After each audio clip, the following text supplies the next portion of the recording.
আজি আমাৰ ওৰাং টাউনৰ মাজমজিয়াত আমাৰ চৈকাচুবুৰী প্ৰাইমাৰী আণ্ডাৰতে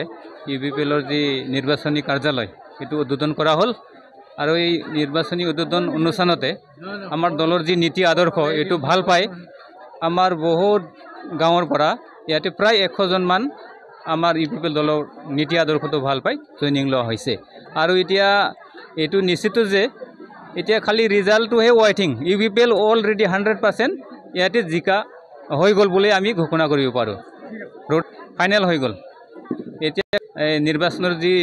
ফল এইটো মাত্ৰ আমি ৰখি আছোঁ থ্যাংক ইউ আমাৰ প্ৰস্তুতিটো জবৰদস্ত চলি আছে আজি আমাৰ ওৰাং চৈকাচুবুৰী প্ৰাইমাৰীত অফিচ উদ্বোধন আছিল কাৰ্যালয়টো আজি কৰা হ'ল EM ছাৰ আহিছিল আমাৰ ওৰাং চৈকাচুবুৰী প্ৰাইমাৰীৰ পৰা ৰাইজে খুব মানে কিবা হৈ আছে সজাগতা হৈ আছে আমি নিশ্চিত যে আমি ইয়াৰ পৰা ডক্টৰ নীলেশ স্বৰ্গীয়াৰী ৰৌতা কমিশ্যনৰ পৰা BTCৰে হাইষ্ট ভোটত জিতিব বুলি আমি আশাবাদী জইনিং 50 জনৰ ওপৰত হৈছে 50 জনৰ ওপৰত হৈছে আজি BJP আৰু মানে BPFৰ পৰা মানুহখিনি প্ৰায় জইনিং হৈছে দলে বলে আছে গাঁৱৰ পৰা আহি আছে মানুহখিনি কণ্টেষ্টটো BPFৰ লগতে হ'ব কাৰো লগত নহয় ইয়াতে দুটাই পাৰ্টি জবৰদস্ত আছে তো আমি হাইষ্ট ভোটতে জিতিম বুলি আমি আশাবাদী আৰু